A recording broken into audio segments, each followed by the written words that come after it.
Barak, qui va nous donner sa position au niveau de la Torah.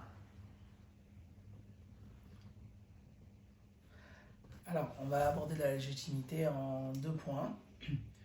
D'abord, on va aborder est-ce que, on a été légitime à recevoir la Torah, parce qu'il y a eu une accusation. Donc, alors je parlais plus fort, Attends, peut-être que j'ai enlevé le... Je vais parler plus fort. Donc, Oui. je vais parler plus fort, ça va aller. Attends, le micro, je vais enlever le micro de la box, peut-être. Ah, c'est peut-être ça. Ouais.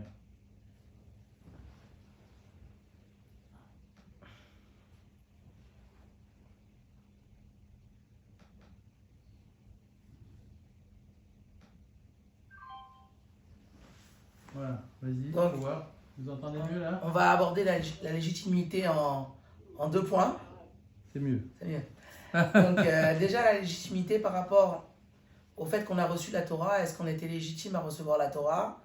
Puisque lorsque Moïse, il est monté dans le ciel pour pouvoir récupérer la Torah, et les anges n'étaient pas d'accord. Les anges se sont plaints et ils ont dit, mais qu'est-ce que fait un humain parmi nous? Et on va même aborder un autre point de la légitimité, qui est la légitimité d'exister. Parce que lorsque Dieu a décidé de créer l'homme, il s'est concerté avec le tribunal céleste, avec les anges, et ça ne plaisait pas du tout aux anges qui puissent avoir la création des humains. On va commencer déjà comme on est proche de la fête de Shavuot, c'est la fête du don de la Torah. On va déjà commencer par la légitimité par rapport au don de la Torah. Alors, déjà brièvement l'histoire, en fait, lorsque Moshe était invité à monter tout en haut du mont Sinaï, et à ce moment-là, il est rentré dans un nuage de plus en plus épais, il est rentré comme dans une autre dimension, où à ce moment-là, il était parmi les anges, et il était prêt à recevoir la Torah de Dieu, et Dieu était censé pendant 40 jours lui enseigner la Torah, c'est ce que Dieu a fait. Mais il a dû s'opposer à des revendications, les anges n'étaient pas d'accord, les anges ont dit mais il n'est pas normal que la Torah soit donnée aux hommes et que la Torah soit finalement terrestre. La Torah, il faut la laisser céleste. Et ils ont amené un argument qui paraît un argument très intéressant et intelligent. Ils ont amené l'argument ce qu'on appelle en hébreu du bar metzra. C'est quoi le bar metzra? Le bar metzra, c'est un voisin.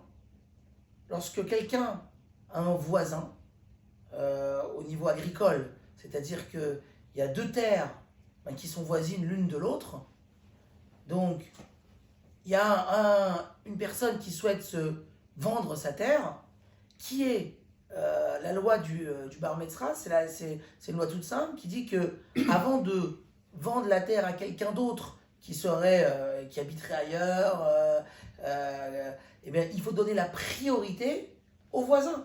Parce que le voisin, il a une terre qui est juste à côté, et donc c'est pratique pour lui d'agrandir son champ, et donc on donne d'abord la priorité au voisin plutôt qu'à quelqu'un d'autre.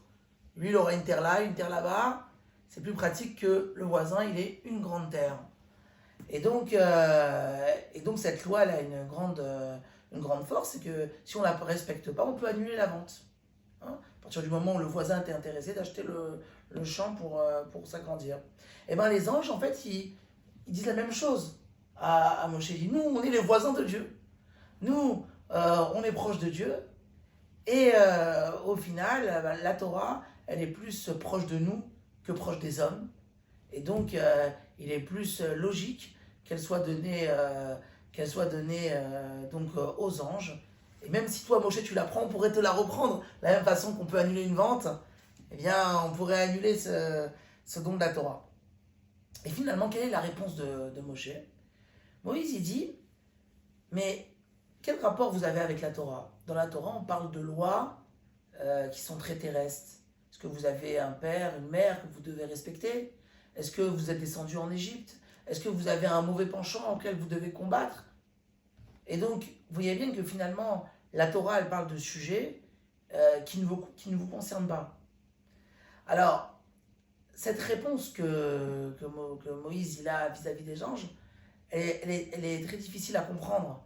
Parce qu'il est évident que les anges sont au courant que la Torah parle de certaines choses qu'eux ne peuvent pas faire. Alors, en quoi c'est une réponse?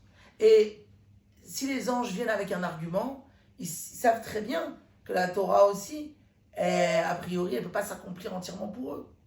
Mais si les anges viennent avec cet argument-là, c'est qu'ils savent pertinemment que la Torah peut aussi s'accomplir uniquement de façon spirituelle.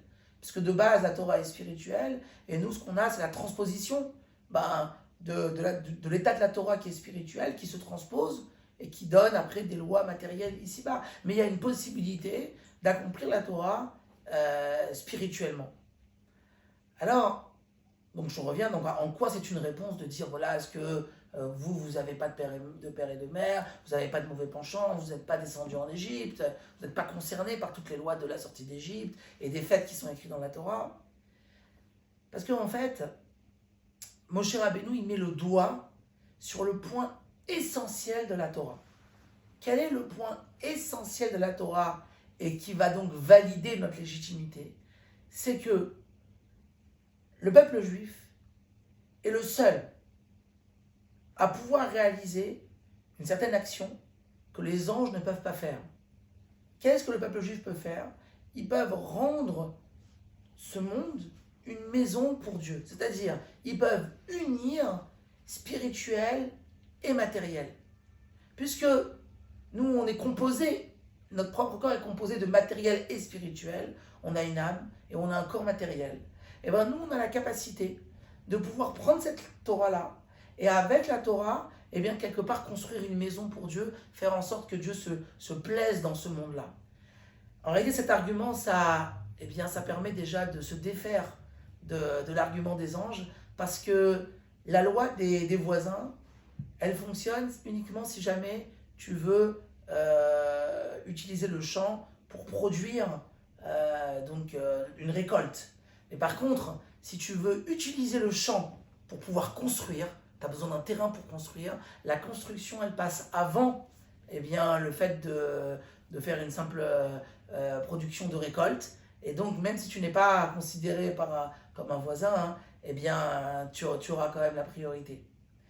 D'autant plus que cette loi de voisin, du voisinage, elle ne s'applique pas aux gens de la famille. Et si on considère le peuple juif comme les enfants de Dieu, alors à ce moment-là, cette loi du voisinage ne s'applique pas. Et donc, on est en train de dire voilà, la chose suivante. Puisque la Torah, elle va servir à transformer le mal en bien, à transformer l'obscurité en lumière, à faire de ce monde-là une maison pour Dieu, à ce moment-là, on est légitime à pouvoir recevoir la Torah, parce que nous, on est là pour mettre en application le projet que Dieu a lorsqu'il a fait le monde. Ce projet, c'était de faire de ce monde-là un endroit où Dieu peut y habiter. Parce que lorsque Dieu a créé le monde, il a dû se retirer pour laisser place à un monde matériel. Mais le rôle du peuple juif, c'est de faire redescendre Dieu sur terre et pouvoir à ce moment-là le transformer. Ça, c'est le premier volet que je voulais aborder.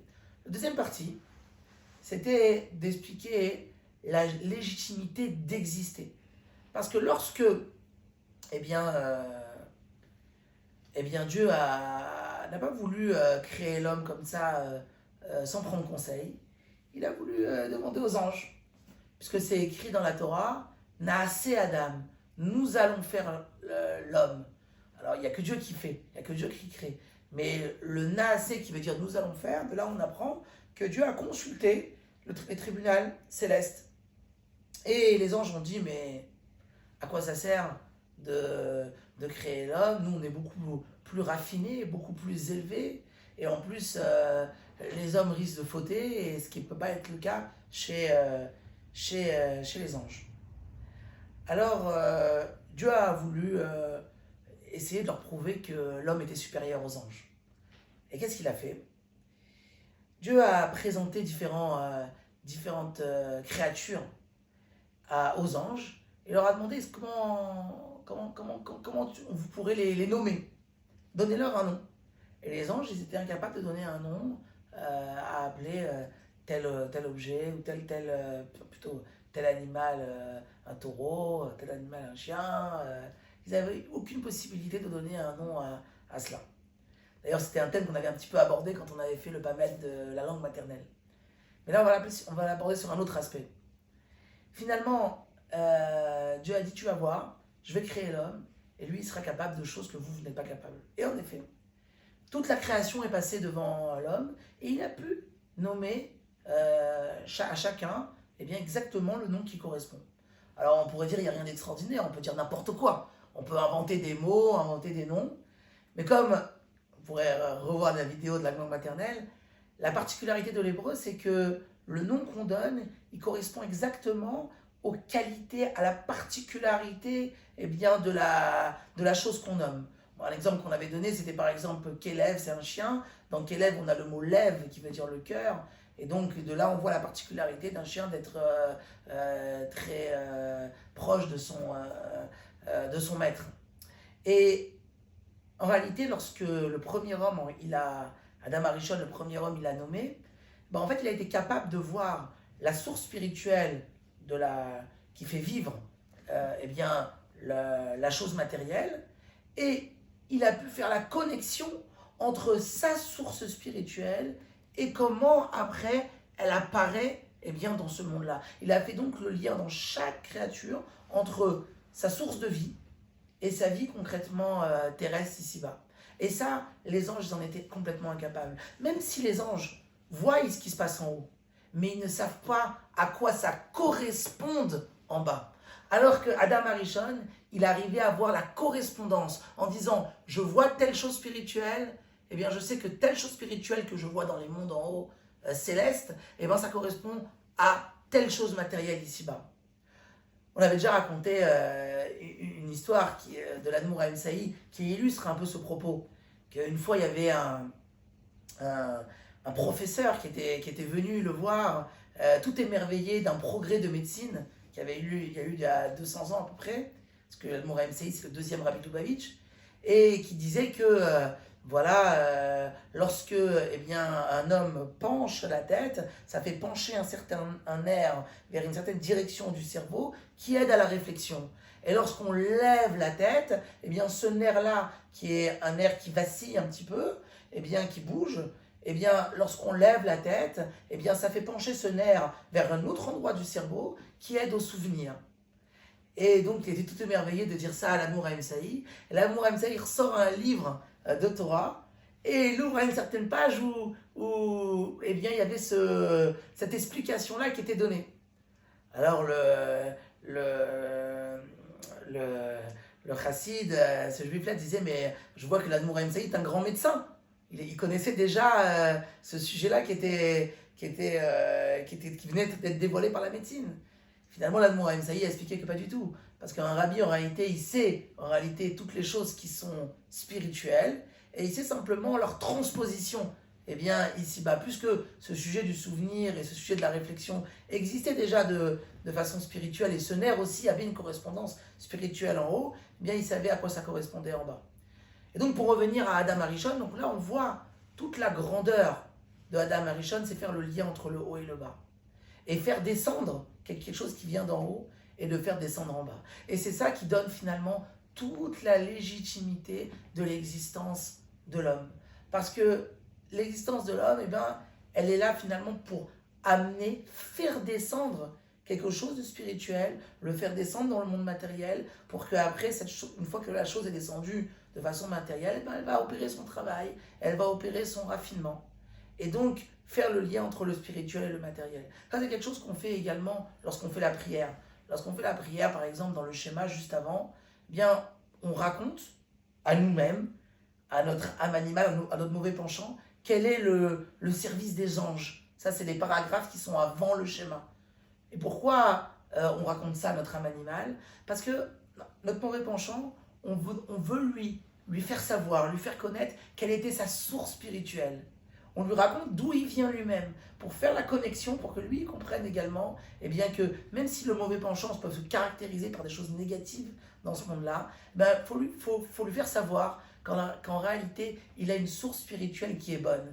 Et donc, en lui faisant savoir cela, eh bien, ça va lui calmer ses pulsions, et après, avec le temps, eh bien, ça va le transformer. Et donc, c'est ça le lien finalement entre ces deux notions de légitimité. La légitimité finalement qu'on a reçu la Torah, puisque la Torah nous permet de transformer le monde et de lier le haut et le bas, de faire descendre quelque chose d'en haut, de le faire descendre d'en bas pour pouvoir opérer une transformation. Et finalement également la même légitimité d'exister, parce que eh bien, il n'y a que l'homme qui a cette capacité eh bien, de relier la source spirituelle d'une chose à sa transposition matérielle, et tout ça pour amener une transformation. Merci.